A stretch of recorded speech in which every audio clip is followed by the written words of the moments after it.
Okay. I think we're live, Paul. I think we are live. I think we are.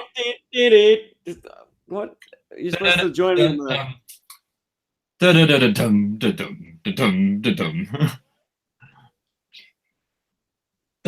dun, dun. Is it live? Is it going? Is it happening? Is it really happening? Because I'm not entirely sure. There seems to be a lag between YouTube Yes. and what I'm seeing from you, bro. Yeah, there might be. Live? Is it going? Is it happening? Okay. It's definitely LIVE. Yeah. I've also just put my monitor thing on mute because I kept hearing like two of us, which is more than most people should have to deal with. Okay. Greetings. Hello. Anyone who's there currently? This is Steve. This is Paul. I'll be drawing soon, so. I hope there are some folks out there because we've got some very exciting stuff happening in just a bit. We're going to unveil our selections or our options, shall we say, that you decide will make the cast of our next web series. So I guess we'll get cracking pretty soon. I'm not entirely sure that there's anyone out there. Oh, we've got 8 watching. Sing out on the comments thread if you're there. I don't have my buddy Rob with Rob, me right now. He's not on combo duty today, so Steve and I are going to play it fast and loose. Yeah, our tech support is not in the house. I'm sure there's an actual proper chat thing that allows us to feed into the oh, hello, Chris. And Union Pacific 833. Presumably Union Pacific 833 is a train lover. But good to have the both of you with us. I see you. What are you drawing, Paul? I will be working on Ripcord. So I'm going to have him showing up in 2 seconds and just want to make sure I'm logged into our live chat, and then I will activate my screen share. So every time I have something to say, you'll get to see some Airborne instead of me. I mean, Ripcord. And that's how much I want to draw Airborne. So that's funny. I always preferred Ripcord almost because of his uniform. Oh, like, yeah? It's very, very plain, but it's very, it's a jumpsuit. Whereas Airborne, like the powder blue, I don't know. I guess it depended on whether you imprinted him like as early as 1983, or if you hung out a little bit longer to get your stock standard paratrooper. Hello, Charles. Yeah, good to see you. I mean, good to see you in the comments thread. We'd love to have you on the show, by the way. So your prayers will be answered shortly.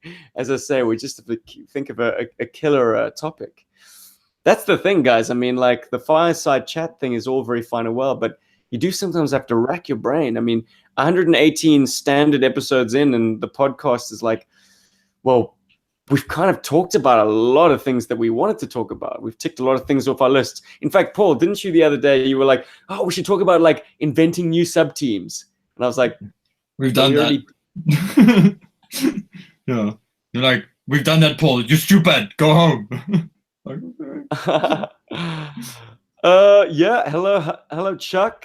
Hello, the Batman. Yeah, Airborne is his all-time favorite. This is something that is always intriguing to me because Airborne didn't really touch sides for me. I mean, he got very few comic book appearances. He got next to no airtime on the cartoon.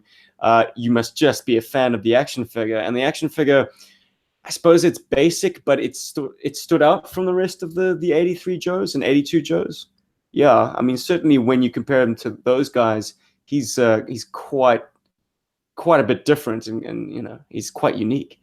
Oh, by the way, guys, if you got him, drink him, or smoke him.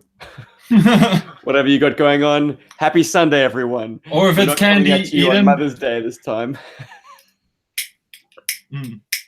Yeah, in fact, I think it was Memorial Day yesterday. So Happy Memorial Day to our American listeners, viewers.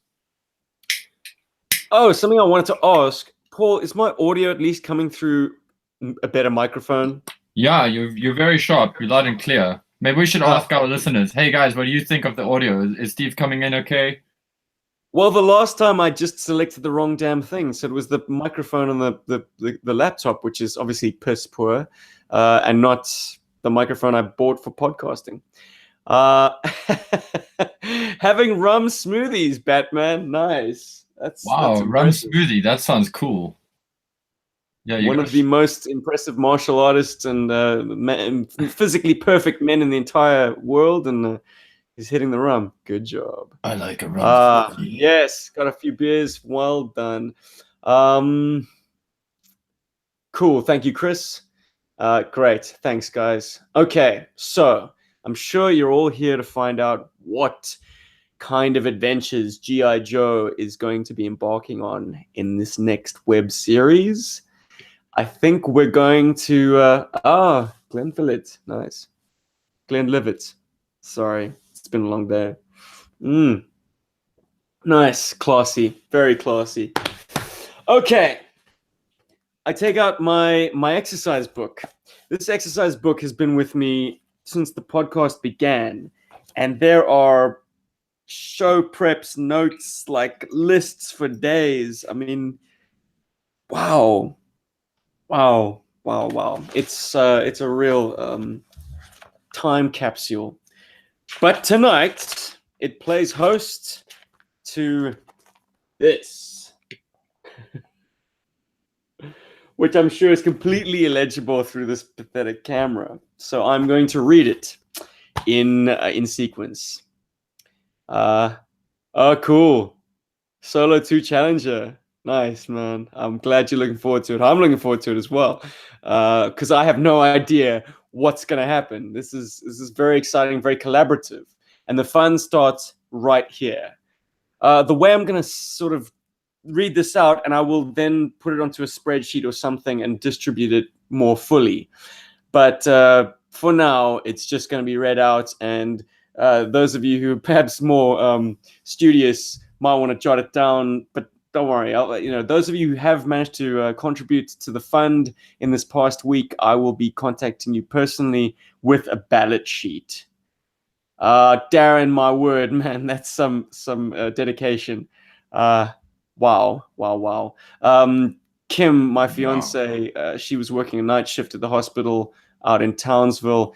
She's probably fast asleep right now, kind of sleeping through the day. But it was weird. Like for a weekend, we were both going to bed at the same time in spite of being 9 hours apart. But damn, Darren, okay. Cool, man. Thank you for joining us either way. I hope you can stay with us, but yeah, I'm sure it might well cut out on the transit. I mean, it's not like you're in the first world or anything. Hey, Snake Eyes! Thank you very much, man. Well, we run a very modest operation, but if you enjoy it, then mission accomplished, right? Cool. Yo, Joe. Rob in absentia has given us some options, and Paul has as well. So I'm going to give you their hero selection first. In the heroes column, these being our protagonists, the good guys, if you will. Hey, Mike. Glad to see you, sir. Okay, we're just about to crack open this list, so step right back. Here we go. Rob's pick for our protagonists are the vintage Muskrat action figure, the 25th anniversary Night Force Outback action figure, and the Fun School India Tracker action figure. Wouldn't it be funny if this took place on the moon or something? I think what Rob was clearly wanting us to do was push them into a more jungle or swamp setting. So, if the mission heads that way, then these guys will certainly be in luck. If not, they're shit out of luck. So just to reiterate, Rob wants these characters: Muskrat, Outback, and Tracker. If you're a fan of those three, get your voting X's ready to mark up that ballot. Customizing my Joes, Snake Eyes? No ways, bro. I'm rubbish. The closest I come to customizing is shaving down 25th anniversary Scarlett's crotch. Here's the light, so she can do this. You know, keep her legs reasonably close together, because otherwise, this is a fantastic figure. I love this figure. I love it because she can do cool things that other figures can't, like, you know, sit like that. Okay, Paul's protagonists are the following, and you can feel free to explain your thinking once I've read them out, Paul. Cool. But he would like to see, going on an adventure together, Tunnel Rat, Barbecue, Airtight, Sci-Fi, and Sky, mate. What were you going with that, Paul? Well, Sky Mate, I figured, you know, he's a Joe that doesn't get a lot of attention, and you know, you have always put a spotlight on him as being this really cool character, and you know, you turned him into a real badass, and I figured it would be cool to have a real badass that happens to be wearing pink and bright yellow and bright green. Plus, we need an Aussie. You know, like I think we need some Australian representation in our Joe verse, as it were. And I thought it would be great, especially for guys like Kevin Maley and who's the other gentleman? I nearly said Chris Brewer, but the other gentleman here from Australia, Darren Cobb. Darren. Yeah. So like, I figured you guys might appreciate that. You know, we might not like each other in rugby, but everything else we can be friends on. As for Sci-Fi, well, we had such a good run with Airtight that I was dying to see what we could do with Sci-Fi, him being like kind of a misfit in the eyes of Joe collectors. And that is kind of the sort of recurring theme amongst all of those picks, is that I kind of want a bunch of misfits together, a bunch of guys who it's not a team that would work well together, you know, normally. So it'd be fun to see the interplay between the characters, and you know, and it'd be fun to see what we can do with those characters. Actually, I'd love to see what kind of voice we come up with Sci-Fi. You know, dead or alive, you're coming with me, punk. You know, it's like, yeah. Wouldn't it be funny if he was just dropping lines from RoboCop the whole time? You know? Nice. Though I must say, Rob's Outback suggestion is getting some love as well. Would it be a cheat to collapse both your and his option? I don't think so. We'll see how we do, but how would you feel about your oddball picks teaming up with some true badasses? I guess that might create a little bit of a dichotomy. I think we need at least one adult in the group, if you know what I mean. Like, yeah, well, that's Tunnel Rat. No, I'm kidding. Tunnel Rat's, he's a punk, isn't he? Total kid. Yeah, exactly. You know. So, barbecue, just to hear Steve's New England accent. Yes, that is why I chose barbecue. I do try. It's good fun. I mean, sometimes I come off sounding a bit more like Trey Parker and Matt Stone's, I don't know, the voice work they do on South Park. It's definitely an influence. I'm glad you appreciate my X-Wing. I do love that X-Wing so much. Gee whiz. I mean, I fight the notion of ever making this project of ours about Star Wars, because we'd probably multiply our following by like 10, but it would kind of lose something in the shuffle. I really like our community a great deal, and I don't like Star Wars that much. In fact, I downright. Yeah, let's not get into that. My views on Star Wars just like a weird X at the moment. That's kind of how I view Star Wars right now. It's like Misfits versus Dreadnoks. Cool one, Batman. Yeah. I dig it. Do I play with 12-inch? Yes, I wish. but not the action figures. No. I just play with 4-inch, baby. Served me fine up until now. No, I'm afraid 12-inch. Gee whiz. Paul's got a collection of Sideshow guys, but I would not drag those through the mud. Yeah, and I won't let him either. Ooh, Mike, I think you're somewhat clairvoyant because Range Viper's coming up. So we've gotten through Rob's sort of swamp guys, Paul's very much more misfit guys. I love the suggestion about a sort of international team, by the way. Big Ben is a personal favorite figure of mine. Maybe in the next poll. Then we're moving on to the more sort of standard protagonist selections. This was the one that I cooked up.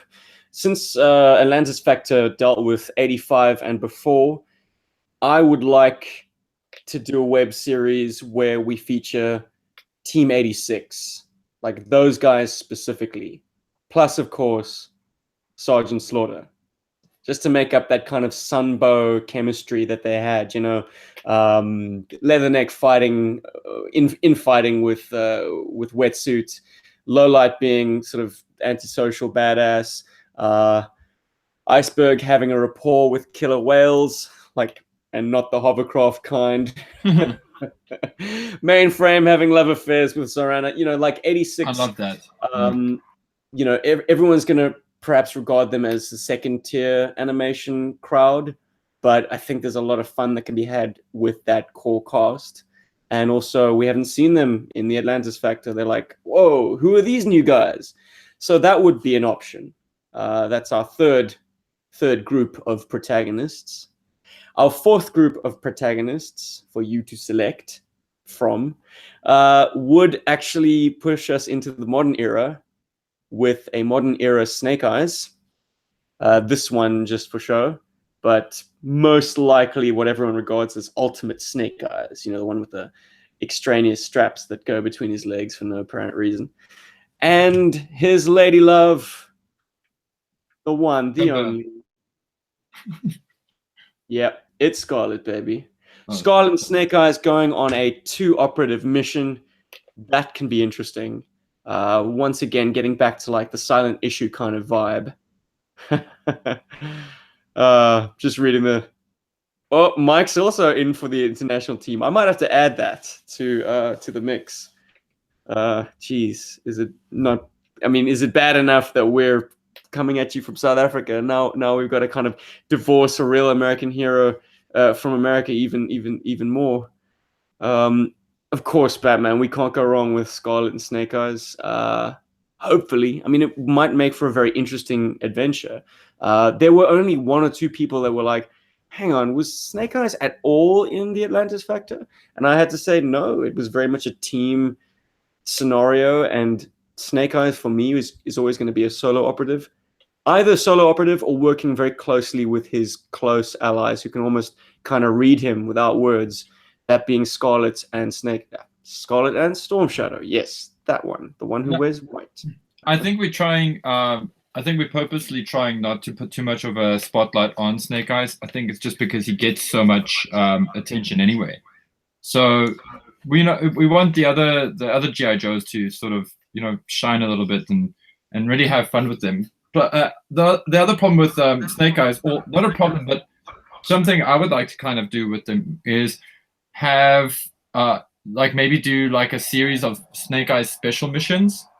And they would play at the same time as some of our Atlantis Factor stuff or anything else that we produce, and then we can have like meanwhile, this is what Snake Eyes was doing while everything was going down, kind of thing. So that's also an idea we can play with. I don't want to use Snake Eyes too much as a in the front character, but that's just where I'm coming from personally, and we haven't really discussed it yet. So yeah. If that makes any sense. Monday 05 and Darren Cobb, our brothers from Down Under. Good morning, gentlemen. And thanks for the praise on the Wild Weasel voice. I mean, that's just picking up on a hint that you get in the file card, but something that I've always tried to carry through with that character. He's got a speech impediment. What could it be? The file card does say it's a sibilance, but that would just be trying to hack Cobra Commander, right? Instead, it sounded more like a lisp to me, like something wrong with his mouth, maybe. So that's how it wound up sounding. It might still metamorphose into something else. Oh, Chris wants to know about the diversion and Atlantis Factor. Well, let me tell you a little something about Atlantis Factor. It shouldn't exist at all. It was a complete accident. You see, Rob and I wanted to shoot a Ghost Striker review, and I wanted to shoot it in Table Bay with Table Mountain in the background, the sun setting over Table Mountain, like really, really gorgeous photography for an underappreciated vehicle. But the weather sucked, and it was raining, and I was like, oh, but I want to shoot something, and you're here. I can't very well shoot this stuff on my own. While I've got you in my presence, Rob, we need to shoot something. So we went to an old favorite spot, the same place I shot the Air Commandos, the glider video. And under the rain, it was like, man, let's just do something that the internet doesn't have yet, and that's hooking up a transportable tactical battle platform with 4 dragonflies. Well, 3 dragonflies and 1 core demon helicopter, and have it just fly at the camera. I mean, no one's really demonstrated a tactical battle platform being lifted, so let's be the first. No one that I know of. Maybe it has been done, but maybe not documented on YouTube yet. So we went out, we shot this thing, and it was like, okay, now it's here. We've done that. Let's do a review of it, but do it in character. So it's Shipwreck barking orders to the other guys, meanwhile showcasing all the elements of it, like the missile launches, like the radar dish falling off because it's broken always, the engine covers, and then it became, it metamorphosed into a story. Torpedo saw something coming, and the very next episode was the logical next step, and that's have a big battle akin to one of the issues of the comic book, where it's a tactical battle platform defending itself against hydrofoils. I'm just gonna do a quick squiz of the comments. Enough of this palaver. Well, I missed that. Wait. Campy Shipwreck. Yeah. The eagle-eared viewers of that video noted that he was indeed singing In the Navy by the Village People. Sometimes Mundane 05, you just got to run with the notion that maybe Shipwreck. Yeah, you fill in the blanks. Hey, it's the 21st century fighting man's army.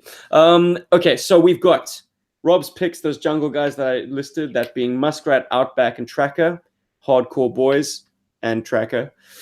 Paul's picks, Tunnel Rat, Barbecue, Airtight, Sci-Fi, and Skymate, the Misfit team. Team 86 being the 1986 series of G.I. Joes plus Sergeant Slaughter, of course, to make up that Sunbow team. Modern era Snake Eyes and Scarlet, 2-person team, nice and subtle.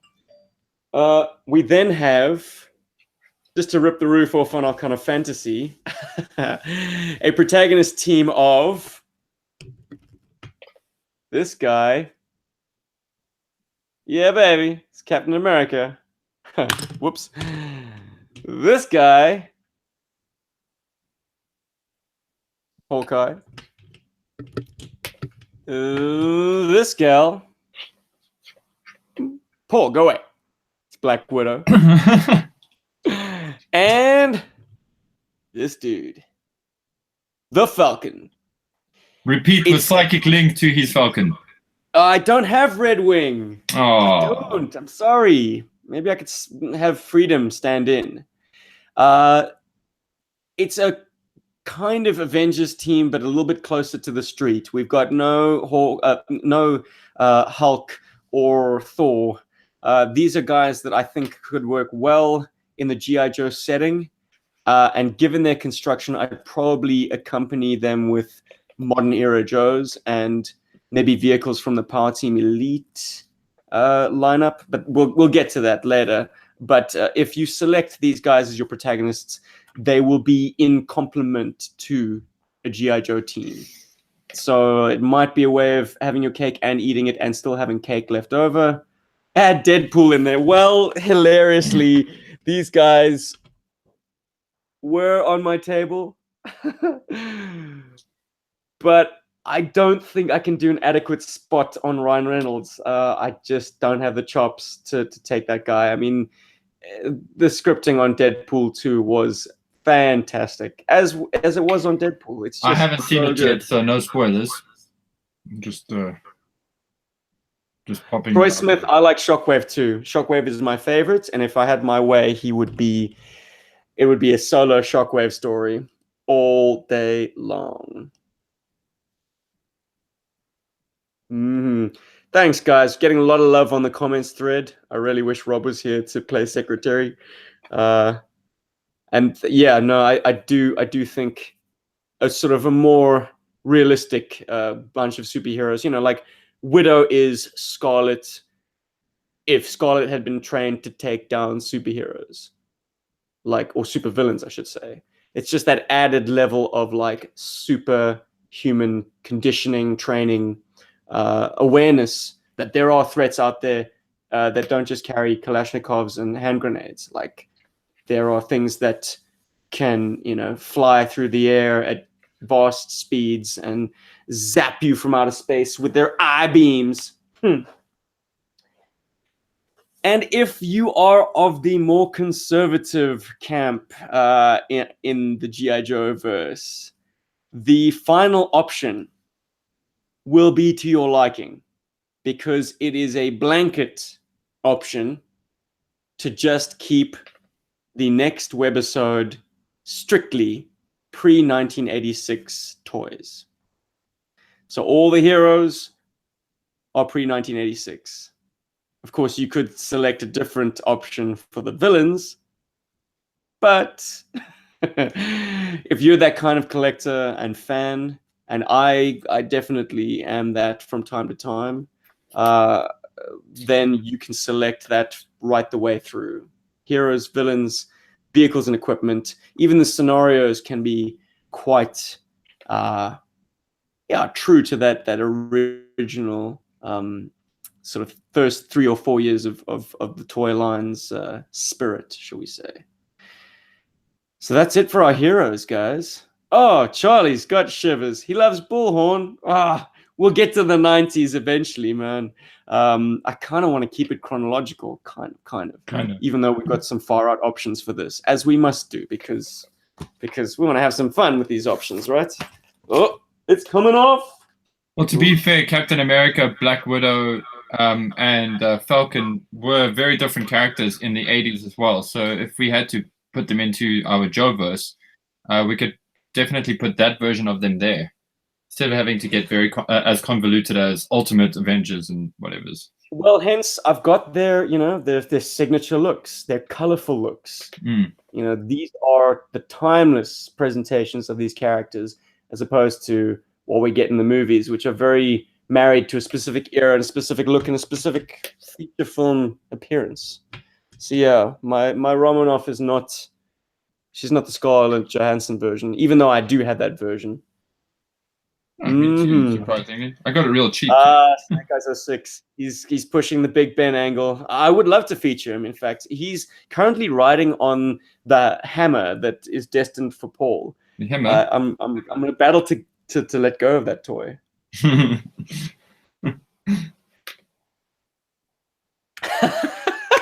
Montaigne05. Get Crystal Ball in there, but kill him hard. Great. Oh man, Cujo's a big fan of Crystal Ball. We would break his little heart. Actually, surprisingly, I think Steve is the only one. I think Steve's the only one that's not like a massive fan of Crystal Ball, because I think all of us have a bit of love for Crystal Ball in some respect, just because he's such a weirdo. I know Rob digs Crystal Ball quite a bit. How about the Stars and Stripes trench, says Snake Eyes 06. I'm not familiar with the Stars and Stripes trench. Care to elaborate?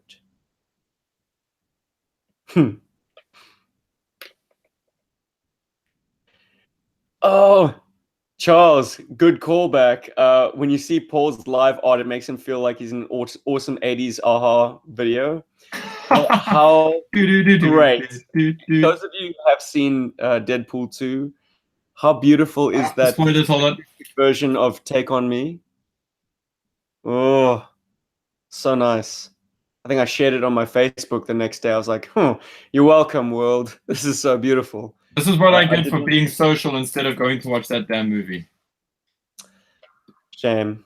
Shame, shame, shame. When will you learn, Paul? Movie first, social later. I'm just hoping that if we do get to, go to JoeCon, that they have Jurassic Park on the plane, because I'm going to miss its opening day and, Paul and dinosaurs. So. Right on. Take on me. Also happens to be like, I love that song, man. I think it's such a cool tune. I'm actually really happy to hear that. So well, man. You need to listen to that acoustic version. Check it out. It's from a live performance last year. Shit. Okay, now I've got to check it out. So, guys, shall we announce the villains that are available for this this selection? Let's. I mean, I asked this expecting like people to say yeah, but you don't have microphones.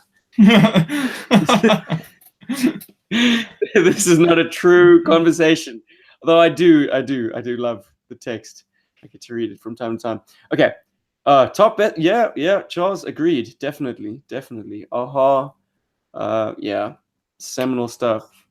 They're up there with Duran Duran. And incidentally, didn't they release back-to-back Bond themes?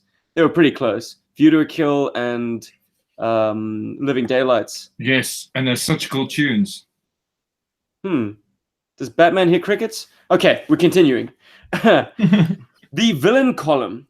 Once again, I'm going to start with Rob's submission, then Paul's submission, and then the other ones that sort of struck me as I was sitting in my toy room, just gazing up and thinking, that'd be kind of cool to feature.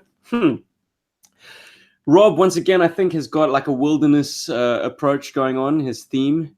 And as a result, he has selected, once again, the exact figures used have a nice cross-section. Range Viper from the Vintage line.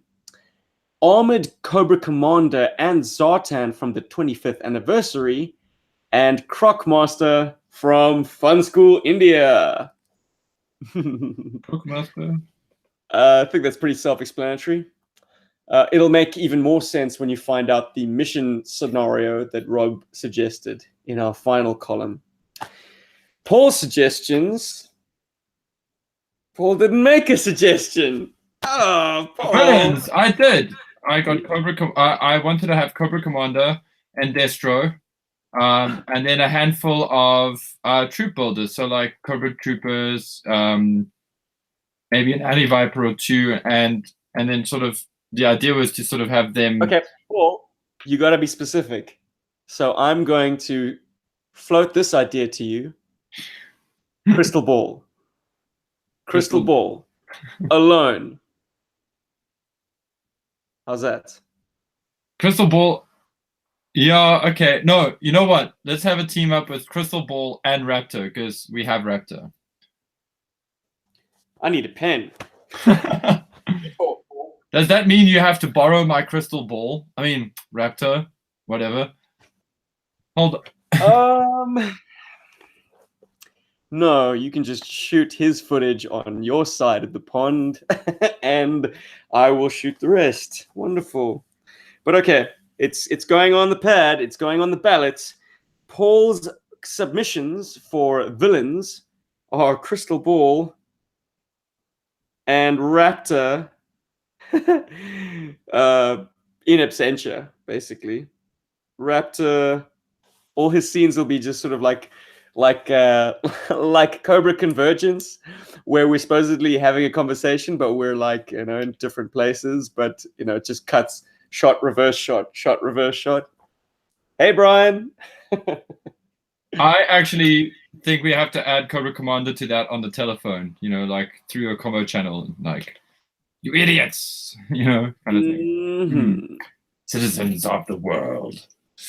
That's a bit evil. Jeez, Mundane 05, you really have it in for Crystal Ball. Wow. I could never hurt a toy, man. Hungry like a temple wolf. Yes, Darren. Yes. Claymation, my word. We don't even do stop motion because It's a ball ache. very time consuming and I'm very lazy. Well, I don't know. I'm just one guy, man. Yeah, but also so yeah, that's why we do sort of live puppeteering. Hands in the shots. Why not? Yeah. There's no attempt at hiding it. No attempt at making it look anything other than grown men playing with their toys. And I think that's the joy of it. Or I've convinced myself that's the joy of it. And yeah. If Hasbro's prepared to pay me real money, then I'd be prepared to up my game. But as it is, labor of love, man.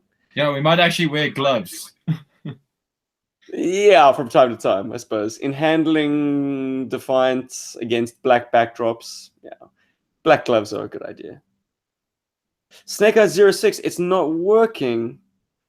Oh, so I'm trying to send a link. Oh, it's probably YouTube spam filter. Paul, you got an option for the man? I do, yeah. Hold on, let me just go through the whole thing. Message is retracted. Okay, that's weird because I didn't retract any messages. Just so you guys know, we don't censor you. If you say something naughty in the chat, I'm all for it. So please don't feel that you've ever been censored. Range Viper 84, how did you do Roadblock's machine gun effect? Well, like this. Really.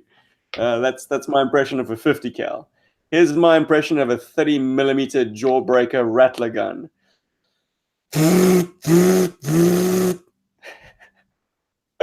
What fun. What fun. I mean, it literally is the way we used to play, and hopefully the way you used to play. And so, we can all just kind of wallow in nostalgia. What really trips me on, what continues to make me very excited about doing these is Joe fans who have kids show this stuff to their kids. Yes, I'm looking at you. And then they let us know that they're showing it to their kids. And this is all very encouraging because it's like we are breaking through to the next generation. If the next generation can think that this stuff is cool and then go outside into the garden with an action figure, I think we've achieved our mission here. I think we've achieved something very special here. Oh, goodness gracious me. Darren, I don't know. Is it the Joe gun? Is it the Cobra gun? Well, as Larry Harmer would have you believe in issue, whatever it was, 35, Shakedown, that when they're both going head to head like that, the individual reports are indiscernible.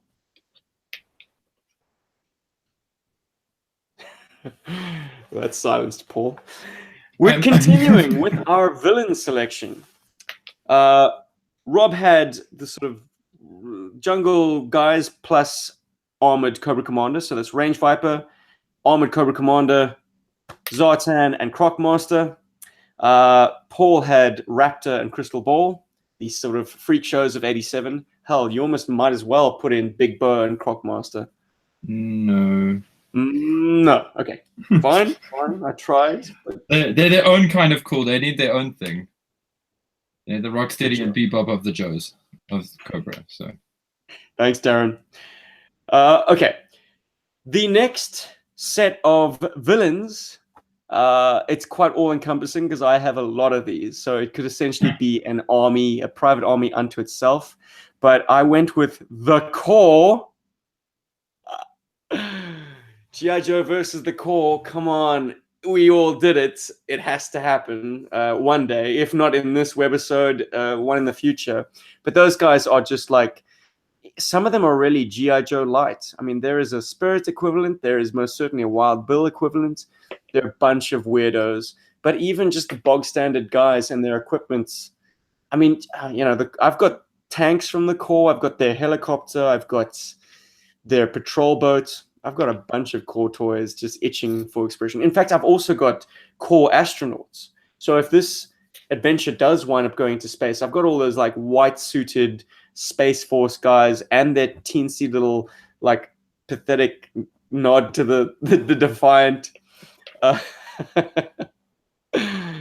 Oh man, Duke's not getting some love in this thread. Well, he did fall backwards off of a chair, and that was a gag that was seeded long in advance. Airtight finally got to play a practical joke. Star Force, yeah, I believe that's what it's called, Mike. They have brilliant white backpacks and equipment. I mean, everything's just white, it's pristine. I mean, the palette did get a bit tired after a while, but like I've got a mess of them. They actually look like drones. They look like robot creatures because their heads don't move. They're kind of fused to their bodies, and they look quite insect-like, or like the Trent. I keep forgetting the protagonist from Metroid. Paul. Oh, Samus Aran. Thank you. Yeah. Do a review on the core. Absolutely, Terry. Oh, yeah, I know, but it's called the musical. Yeah, Ryan. Yeah. And you know what? We just happen to know a musical performer. We just happen to know one. He's done many shows. Mamma Mia, West Side Story. Yeah, he's done West Side Story. And then I can sing in falsetto. Not that I know what that is. I'm just saying words. Hey, Dave. Beautiful, Paul. What up, Dave? Welcome, brother. Good to have you with us. It's quite a party already. I will do a recap at the end. Let me get through this list. So after the core as one of our villain options, we have another option.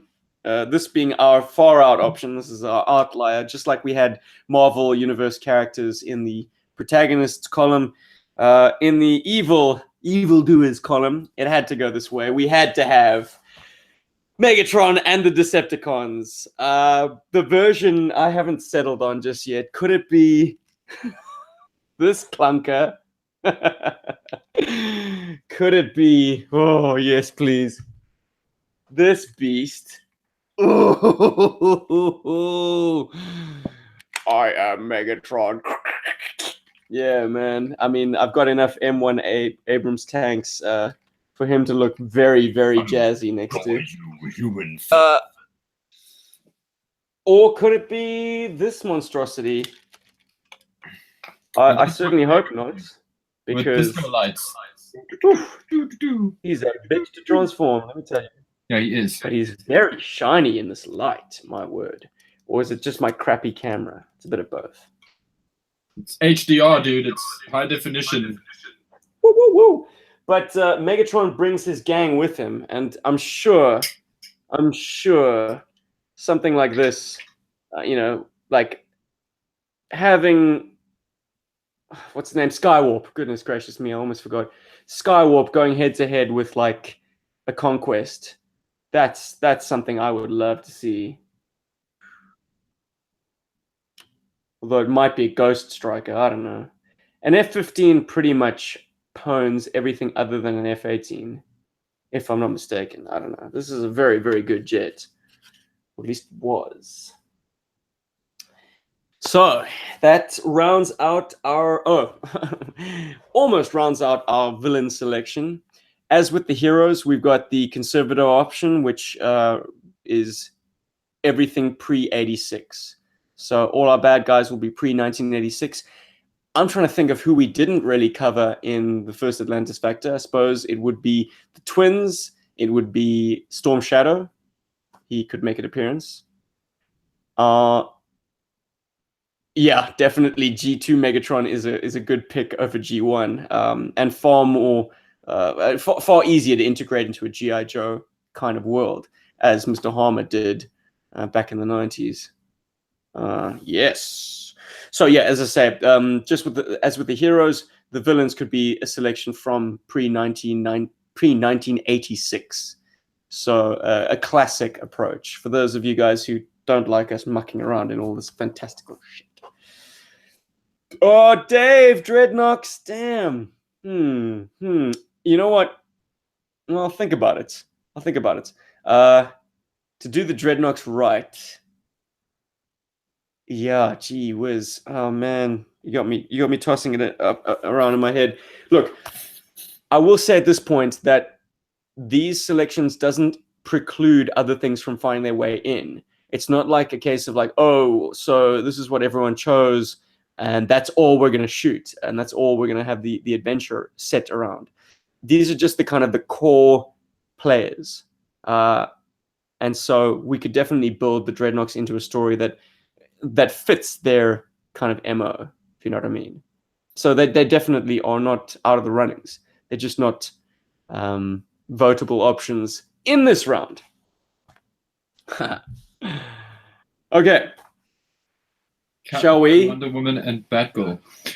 Another thing we can throw in, and that's just because I got scale appropriate figures, is Saint Seiya, if anybody cares.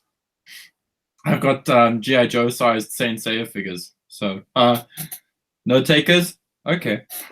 I'll just leave it in my bedroom then. G.I. Joe versus Mini Universe Mask.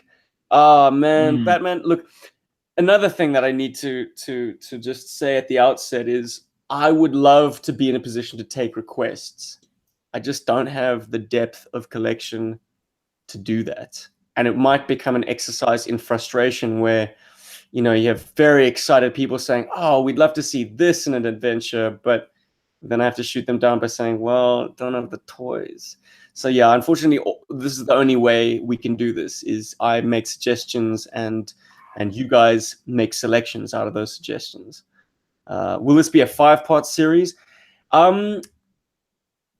Absolutely yes, but we only have enough time to shoot one of those 5 parts before, hopefully, we've raised enough money for the 3 of us to all go to JoeCon.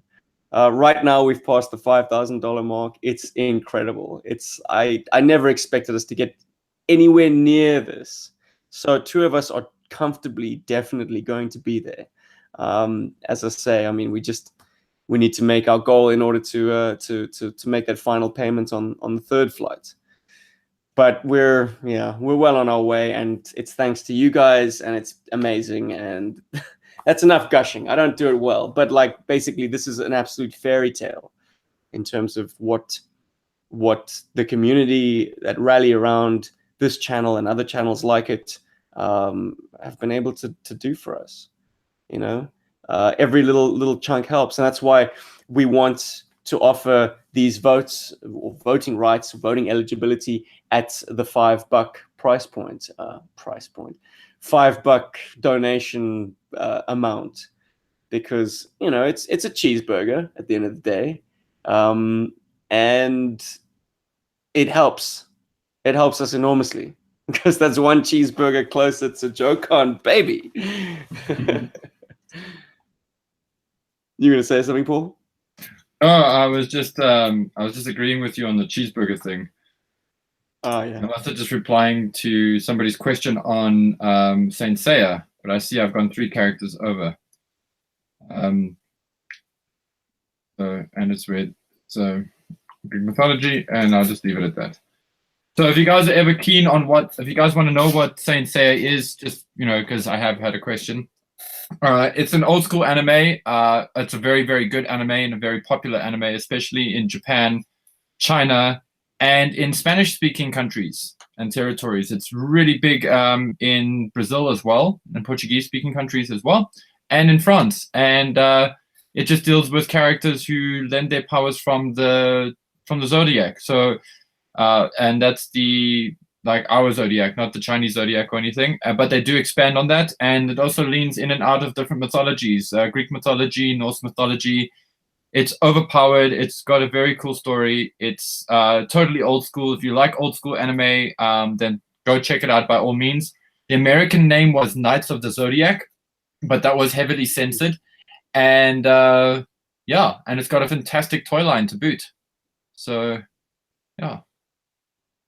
Snake Eyes, I'll most definitely check out your channel. I believe it was that where the links were about. Okay, cool, man. We will check you out, baby.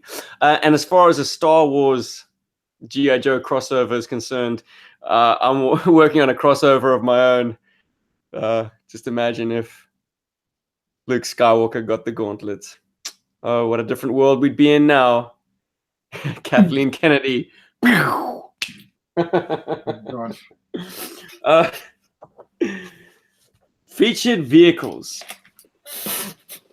Once again, These are the vehicles that sort of are the headlining acts. These do not preclude other vehicles finding their way into the episodes. But this would be a sort of a crowd pleaser. A lot of the action would involve this vehicle specifically. For instance, Paul wants to show us something. Yeah, somebody was said maybe a Gundam crossover. Well, yes, we can totally do that because I have pretty much all the mobile suits from the MS8 team in model kit form. Some have been painted and they're superposable and super camera ready. So yeah, maybe one day because I'm a bit of a Gundam nut, so we can do it. Cool. Okay, I'm going back into drawing mode. Sorry, Steve. All good, man. All good. Under featured vehicles for Rob's selection, because he's angling more towards this kind of jungle environment, or at least that's the read that I got from him. We'd like to showcase the Bug quite heavily. It got its own review from G.I. Joburg, but that was in the prehistory of the channel. It's high time we revisited that vehicle and set it in the environment it deserves. Though, if you were to select a space setting, the Bug could find its way into that as well. Next up, the Mobile Command Center. Speaks for itself. I don't think there's nearly enough of this vehicle on YouTube, which is reason why our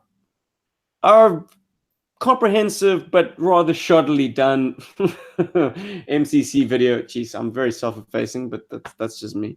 I could do a better job of it now, but it is what it is. The MCC, yeah, as I say, there could be a bit more featuring of that vehicle. And it's cool because it's a vehicle and a playset. You could use it to kind of transit long distances, or you could use it as a sort of a base that requires defending. It just opens it up to a lot of possibilities. It's a staging area. It also can launch smaller vehicles. You could kind of exaggerate the size of the launch pad and say that a Tomahawk can land on it, for instance. Oh, thanks, Chris. Cheers, man. The audio sucks because I was still using like a headset mic. Steve? That's me just being rather self-conscious. Snake Eyes asked if only two of us can go, will we? Yeah, it's an interesting one. I mean, it's something that we have debated. We have created a hierarchy within ourselves with regards to it. It's not something that we want. It's not something. Paul, let's let everyone vote on who gets to go. Isn't that the cruelest way of doing it? Yeah, well, there you go. I mean, we have sort of internally sort of had a discussion about that, and because I mean that is a reality. Let's not mess around. That is something that could happen, but it's not something we are willing to accept. If you know what I mean. That's why we're pushing as hard as we are. But yeah, the nice thing about that is if only two of and that does not deter you from backing us. But if only two of us can go, then we'll definitely live stream the knife fight that's involved for the process, of who gets to go. So I mean, if anything, we'll have that, and maybe we can get a pay-per-view deal or something, and maybe still go in the long run after some medical assistance. I kid, but yeah, we would really like to all go or not go. Hillbilly Harper, my man. The power of crowdfunding. I mean, it's a big ask, even if you are just traveling domestically. To take time off work, and not everyone. Obviously, some people are in a more favorable position, and that's cool. But for most of us blue collar types, it's unlikely to ever happen. So fortunately, this community kind of filled the void, as it were. Yeah, big time. Made it a possibility. And let's not lose sight of the fact that for two of the members of this podcast, it would be the first time they've ever left the country. And I can't downplay the importance of that. It's like, yeah, South Africa can be a pretty small bubble. It can one be. that takes some concerted effort to escape. Oh, shots, Mike. You're you're a hero, dude. Just to answer that question, it's in Tennessee. It's in Chattanooga, Tennessee. That is where JoeCon 2018 will be happening. I am terrible with dates, but it will happen. I think it starts on the Tuesday and it ends on the Sunday, and around Your art job. I'm just gonna carry on drawing. I've got enough other deadlines in my head. I gotta buy look, luggage. I think things officially kick off on the weekend of the 23rd and 24th, but I do believe that there's some activity happening from the 21st and 22nd. Yeah. So South African. Charles, where do you get the Cobra Silent Castle playset from? From the the new sculpt era. Is that what we're talking about? Hey. No, we would have to make I it. never laid my eyes on that thing. At least not yet. Yeah, no, we would have to make it. I've seen some amazing artwork for it. This one guy did a pack shot, like a mock-up of what the box art would be, and it's got all these play features. It's really, really cool. If you guys get a chance, go and Google Silent Castle playset, and you'll find it. I'm hoping. About the one that actually was made. No, I don't know. Dave's in Canada. Cool, Dave. There's nothing wrong with being in Canada. Don't be sad face. An MCC attacking the Terradrome. Well, that would be interesting because Paul's got the Terradrome in Joburg. I've got the MCC in Cape Town. It's a 14-hour drive in a fast car. I wonder how long it would take a very slow crawling vehicle. Could be a very long episode. Where have I gotten to? Goodness gracious me. Okay, so we had the bug, we had the MCC. Now, our third option is all of the Power Team Elite vehicles that hopefully by now, if you've seen the video I quickly cobbled together of my collection, yeah, so that would include the A10, the Flanker, those awesome Humvees, those boats, those little bird helicopters, the Black Hawks, the watchtowers, the action figures from that line could find their way in, and of course, the horse and the camel. You can't forget the horse and the camel. So that, if I may make a suggestion, that would lend itself well to a modern era action figure setting. So if you go with Snake Eyes and Scarlets, or if you go with Cap, Hawkeye, Falcon, Black Widow, those vehicles would suit them perfectly. And also, they're very, very hardy toys, and I wouldn't mind taking them out into rough conditions and really just augering them in. I mean, there's absolutely no ways I'm going to be, crawling a Defiant launch complex through the jungle. That just ain't going to happen, not even on G.I. Joburg. But the Power Team Elite stuff, yeah, we could get some very fun visuals just I don't know, wrecking shit. Modern era Black Ops with Power Team Elite boats. Chris, good idea. Yeah.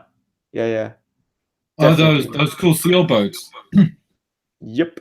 Oh yes, yeah. Snake Eyes. Who's my favorite Joe? Shockwave. Purely because of the action figure, because the character is a blank canvas. I could imprint myself on him, and I often did.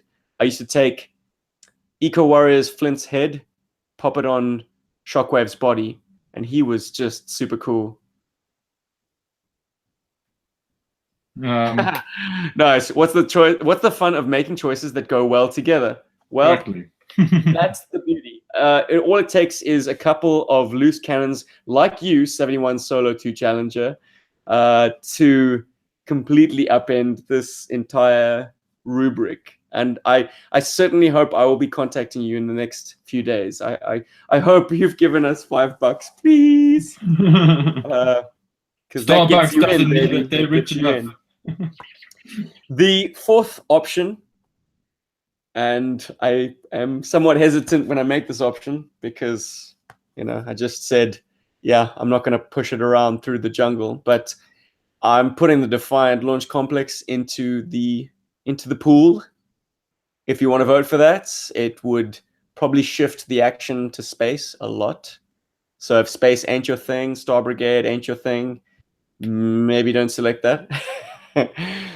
But if you want to see the Defiant in action, and there has been some demand for that, yeah, make that your selection.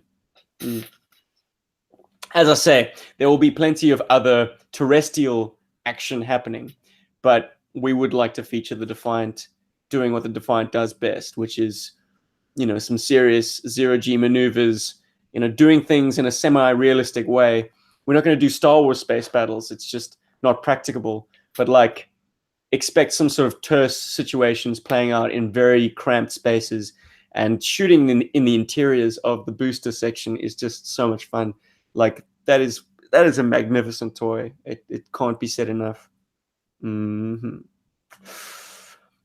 Mike, Yojo, bro. Catch the rest when you can at your leisure. Enjoy your Sunday. Peace, brother. Yeah, man, rock and roll, dude. Okay. And then the final option, as with the others, pre-1986 toys only. I've pretty much exhausted my vehicle pool of pre-1986 toys, but if you like seeing the classics again, like the Whale, like the Dragonfly didn't get enough exposure in Atlantis Factor Parts 1 through 5. I absolutely can have them defending the launch platform, Darren. Depends on the mission profile that we select. That's our final set of options. So where are we at? The last vehicle option are for the purists out there who don't like anything past 85. We haven't seen the Ore Striker. We haven't seen Dusty. We haven't seen 85 Snake Eyes or 82 Scarlet. Like, there's plenty of stuff. Oh, and I got a Wolverine. Oh yeah. Be nice to unleash those missiles in Joburg animation style. Actually, there's a very cool guy on Instagram. He is called, oh God, I can't believe it. It's like GI something. I remember now, but he posts videos of the GI Joe adverts, the toy commercials from I think it's like 86, 87, the 87, 88 stuff. So it's like Tiger Force and whatever's. And there's a great shot of the Warthog actually shooting its 2 missiles into space to stop a Cobra Stella Stiletto. Oh, that was a commercial. Yeah, it's very cool. Yeah, I was about to say the Warthog doesn't have 2 missiles. Forget that.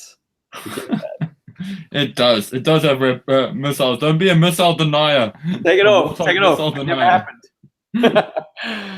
His tanks, absolutely. The Ore Striker, absolutely. A drag race between the Stinger and the Vamp, absolutely.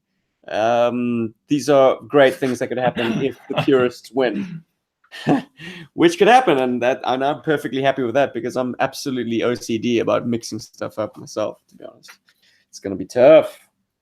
Okay, final category. The scenario that plays out. Now, these are vague for a reason.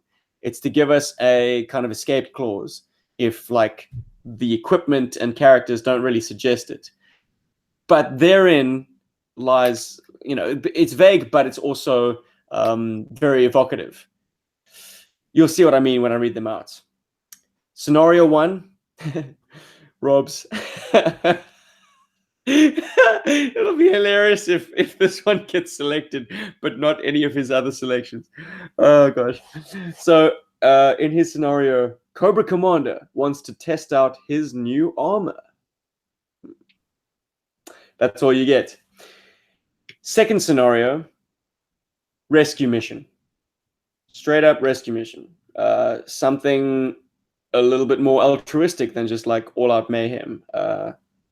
Someone's in a bad situation and the Joes or Captain America have to go in, defeat all odds, and rescue them.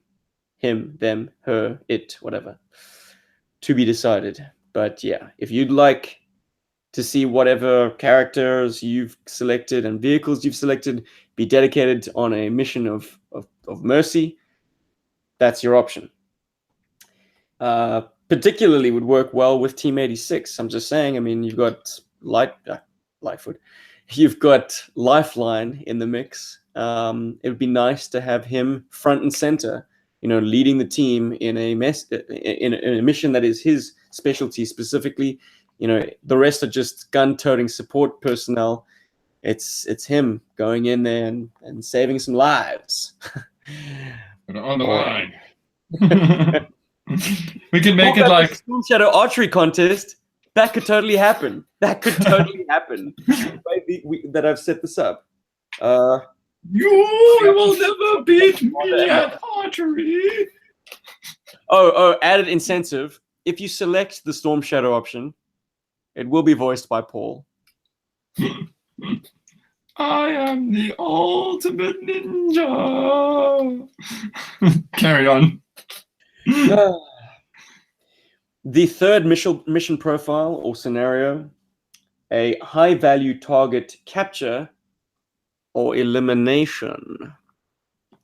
So if Cobra Commander is not selected, I'll have to kind of come up with something else, but it would involve perhaps a lot of men and materials and equipment, or it could be a very subtle sneak style mission, which could be equally fun and discreet to play out. Yeah, that kind of speaks for itself.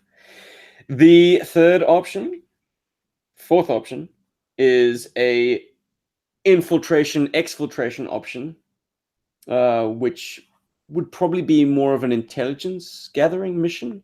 I know it might sound boring. I know, Paul, you gave me a hard time about this one, but think Metal Gear Solid. The premise of that is Snake get in there, rescue the arms president, and determine whether or not they have the ability to launch a nuclear weapon. Like, nowhere in that did it say bring down a massive walking armored nuclear firing battle tank. Things can escalate pretty quickly, but the premise on this one is a super cool, super legit, like stealth infiltration mission. Cool. Sold on that one? Good. The fifth option for scenario is defend the base. This one kind of goes hand in hand with Paul's misfit suggestion, because he likes the idea of everyone else having gone off on some important mission and his motley crew are left behind at the base. And what happens? Of course, Cobra drops in that day and decides to raise Cain. And it's up to Tunnel Rat, Barbecue, Airtight, Sci-Fi, and Skymate. And maybe Big Ben. That's right, we did Skymate. Skymate. Elimination of Cobra Commander trying out his new armor. Cool. It's a hybrid. Good one, Snake Eyes. Good one. High value target like Heavy Metal's microphone. If I had one, that'd be a very, very fun joke. Like they open. Jump to fight. I've got Scoops. Scoops, Mike. To hell with that. Heavy Metal, dude. Do you have any idea how rare that thing is? I have never seen one, so that's how rare it is. Precisely. Yeah, it'll be like the briefcase in Pulp Fiction. The Joes secure the target. They get back to base. They've lost a lot of men on the way, and they open this thing, and they just get the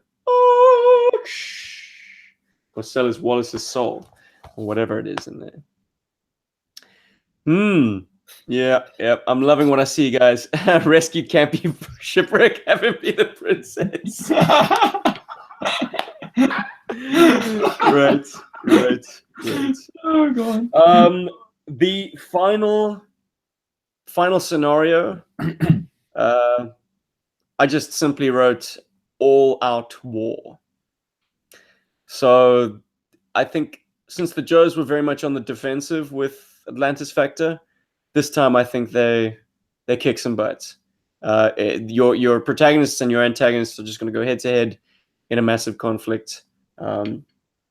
It's as simple as that. If you like watching things get blown up, with my hands animating the explosions, then that one is for you.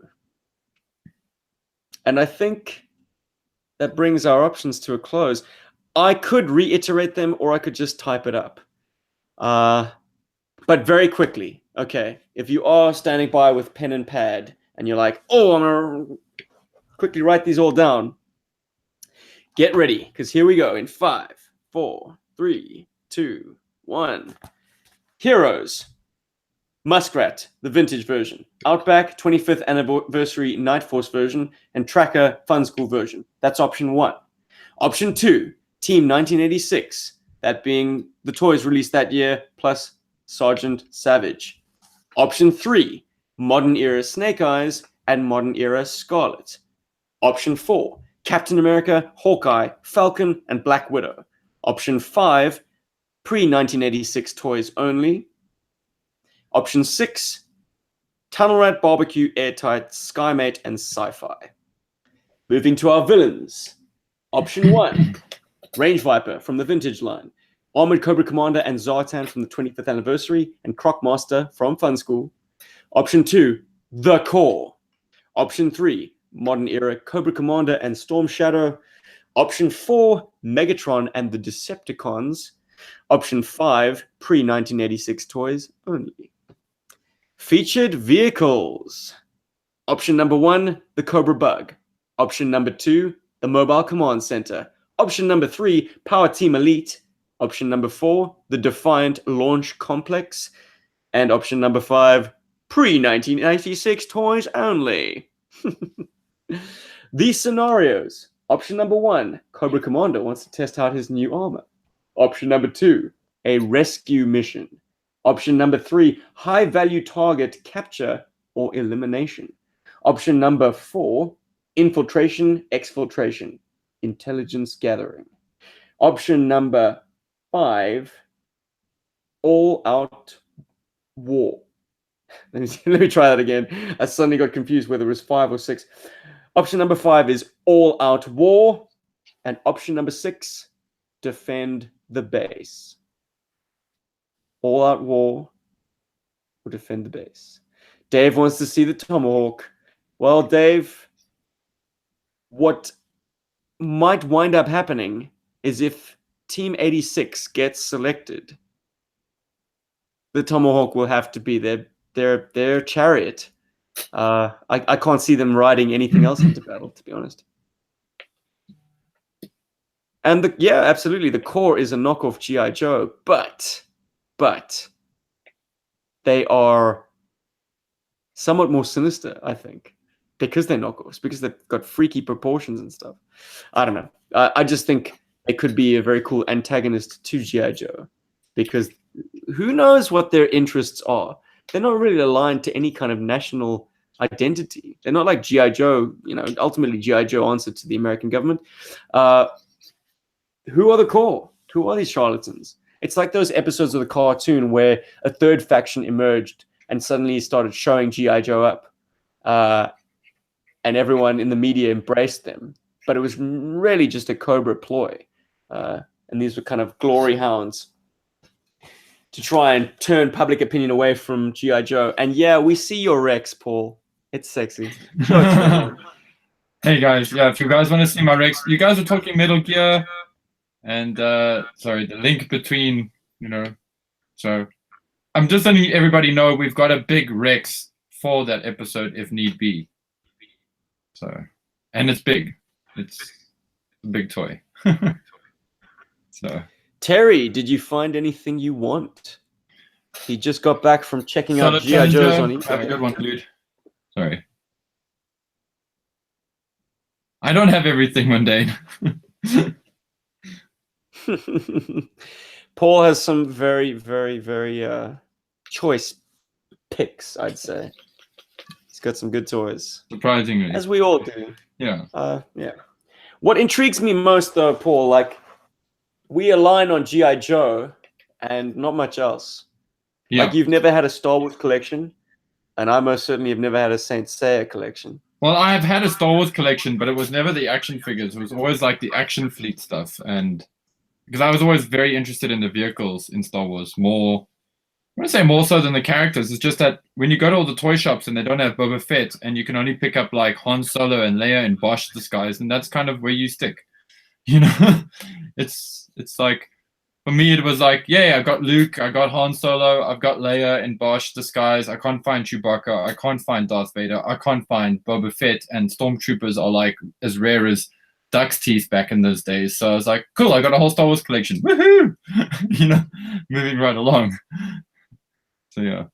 Mandano 5, dude. Paul's talking about like Power of the Force. We're 90s kids, I'm afraid. We missed out on the originals. Boo! I got a few hand-me-downs from my older brother, but that's about it. Looking for some cheap modern Joes. Terry, man. Allegedly, there are beaters in bins at JoeCon. I'm told that if you want cheap action figures, I hope there are Tupperwares of just like, you know, oh, there's Quick Kick's torso and there's his head. Let me just put together a figure. Because that's how I'd like to buy my collection, to be honest. Doesn't cost an arm and a leg because ultimately the fate is to be played with. I make no bones about the fact that I'm not getting shelf items. I want toys that I can drag through the mud and film it and share with you guys. Oh, I get messages.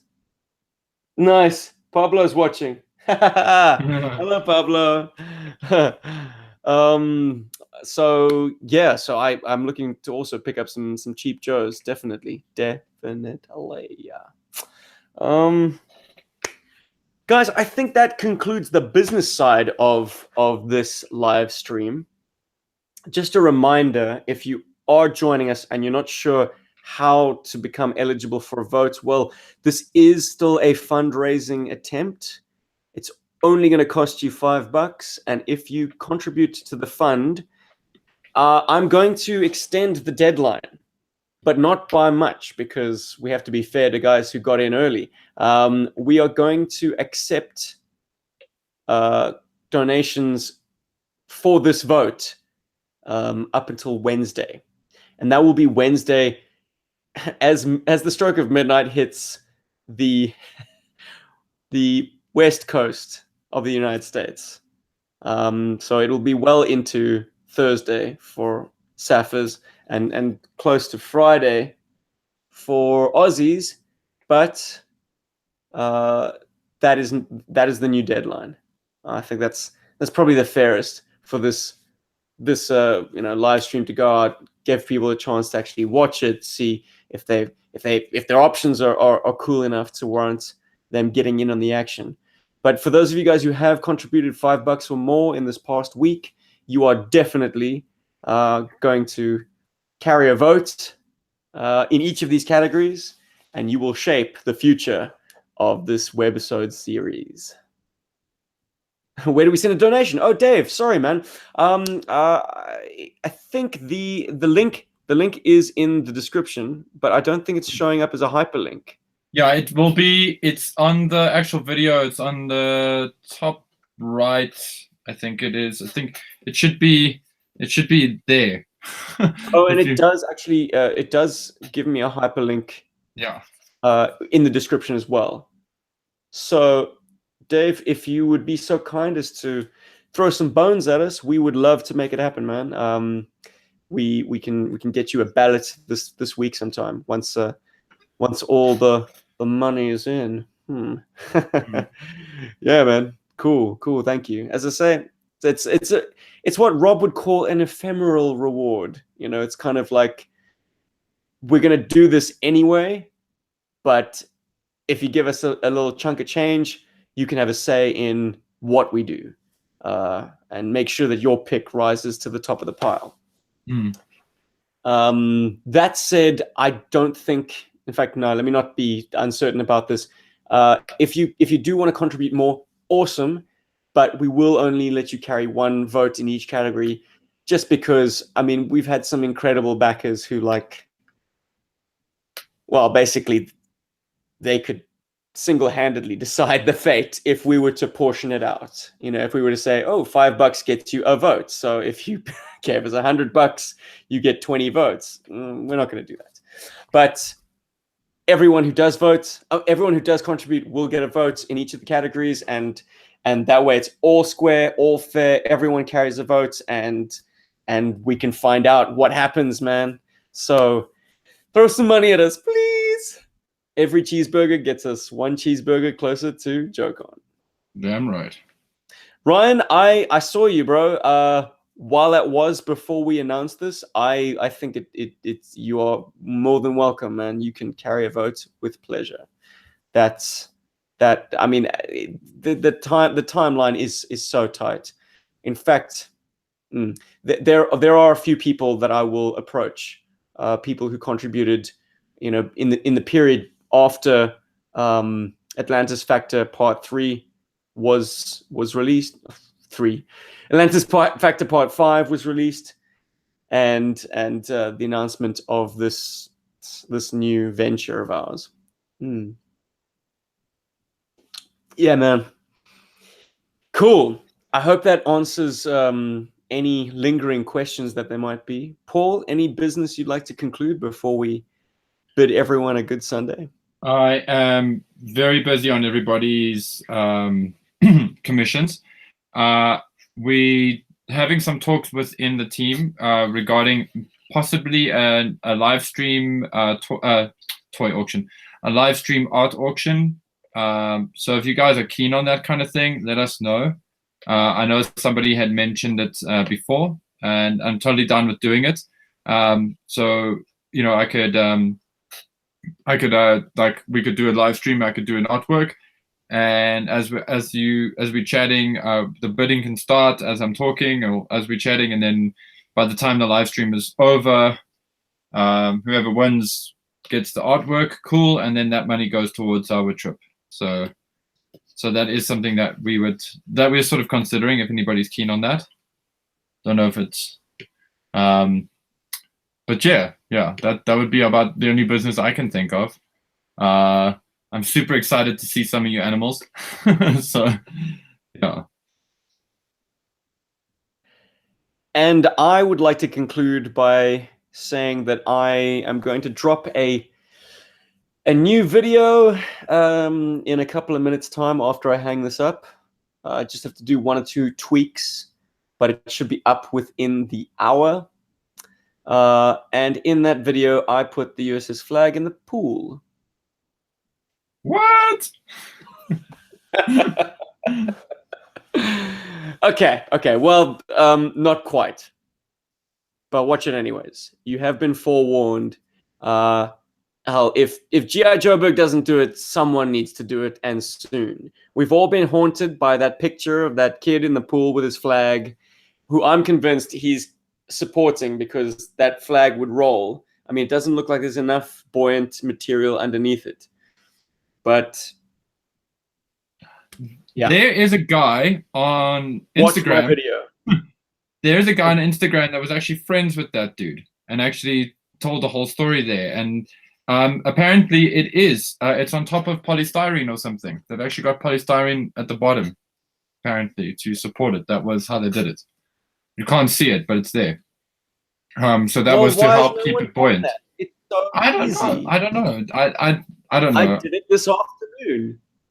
Well, did we? Check out the video See after how what? I'm like, or did we? Check out the video after the live stream. No. I mean, there's 17 folks watching at the moment. You guys are you are the core. You are G.I. Joburg. There are no secrets here. Use the flag as a lilo. Oh man, someone pointed out with a sort of a laughing emoji, the timestamp when I kind of cuddle the flag. I kind of curl over and put my arm on it in the video because you wouldn't ever want to take a nap on that thing. And with that, friends and fans of G.I. Joburg, I think we're gonna can the recording and bid you all a good day or good morning or good evening, depending on where you are. I mean, the Australians are already at work. The Yanks are getting ready for dinner. And the South Africans, well, we never sleep. Apparently. We're At least just not the mixed good up. ones. At least not the bad ones. The ones with the podcasts.